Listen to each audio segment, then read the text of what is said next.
Hi అండి. Welcome back to the channel. అసలు ఈరోజు జరగబోయే సీరియల్‌లో పల్లవి తన ఫ్రెండ్‌ని చూసి ఎందుకు దాసుకుంటుంది? అలానే పల్లవి అవనిని ఏమని అవమానిస్తుంది? అవన్నీ ఈరోజు వీడియోలో తెలుసుకోబోతున్నాం. సో, ఎలాంటి లేట్ లేకుండా డైరెక్ట్ సీరియల్‌కి వెళ్ళిపోదామండి. పల్లవి అయితే కాయగూరలు మోసుకుంటూ వస్తూ ఉంటుంది. ఇంకా ఈ కమ్మల సచ్చినోడు నన్ను ఎన్ని కష్టాలు పెడుతున్నాడో ఏమో! నేను కాలేజ్‌లో కూడా ఇంత రిచ్‌గా బతికేదాన్ని. ఇప్పుడు నన్ను ఎన్ని కష్టాలు పెడుతున్నాడు. మంచిగా ప్యాలెస్‌లో ఉండేదాన్ని ఇప్పుడు తెచ్చి ఒక వీధిలో పడేసాడు ఈ కమల్ గాడు. ఛ! ఇలాంటి టైంలో నన్ను ఎవడైనా చూసుంటే నా పరువేమైపోతుంది అని పల్లవి అయితే అనుకుంటూ వస్తుంది. అదే టైంలో వాళ్ళ ఫ్రెండ్ అయితే అటు సైడ్ వస్తూ ఉంటుంది. ఇదేంటి ఇటు సైడ్ వస్తుంది, నా కర్మకాలి ఇదే టైంకి ఇది రావాలా?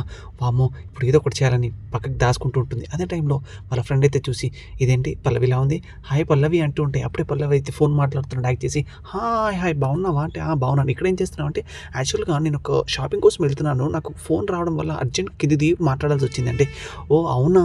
మరి నీ చేతిలో కూరగాయల సంచి ఏంటంటే, అది యాక్చువల్‌గా మా డ్రైవర్‌ది. ఓహ్! తను ఉదయం పోతూ మర్చిపోయాడు. అందుకే నేను ఇట్లా డ్రైవింగ్ తీసుకొచ్చాను. అవునా! నువ్వు కాలేజ్‌లోనే చాలా రిచ్‌గా బతికేదానివి. ఇప్పుడు నువ్వు ఇంకా చాలా రిచ్‌గా అయ్యుండొచ్చు అంటూ ఉంటుంది. అయినా మీ ఆయన ఏం చేస్తాడు అని అంటుంటే, మా ఆయన అసలు అది ఇది ఇది మా ఆయన అది మా ఆయన పెద్ద ఫారిన్ కంపెనీలో ఒక మేనేజర్ అంటూ ఉంటుంది. వావే! నీ కార్ చాలా బాగుంది. కొత్త కారా? అవును. నీకు తెలుసు కదా! నేను మాక్సిమం 1 ఇయర్ కంటే ఏ కార్ ఎక్కువ వాడను. ఆ విషయం నీకు కూడా తెలుసు కదా! ఎంత రిచ్‌గా బతుకుతానో నేను అని పల్లవి అయితే వాళ్ళ ఫ్రెండ్‌తో అంటూ ఉంటుంది. ఇంకా ఆరాధ్య అయితే రాజేంద్ర ప్రసాద్ దగ్గరకొచ్చి, తాతయ్య ఇది చూడండి మన ఫ్యామిలీ ట్రీ నేను వేశాను అని రాజేంద్ర ప్రసాద్‌కి అయితే చూస్తుంటుంది. చు అని రాజేంద్ర ప్రసాద్‌కి అయితే చార్ట్ అయితే చూపిస్తూ ఉంటుంది. అప్పుడే పల్లవి అయితే ఏది ఇటివ్వు ఆరాధ్య నేను కూడా చూస్తానని పల్లవి అయితే ఆ చార్ట్ అయితే తీసుకుంటుంది. దీంట్లో మీ శ్రేయ పిన్ని వాళ్ళ అమ్మ నాన్న పేర్లు రాసావు. నా అమ్మ నాన్న పేర్లు కూడా రాసావు.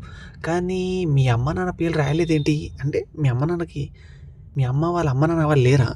రాయలేదు నువ్వు అని పల్లవి అయితే అవమానిస్తూ ఉంటుంది.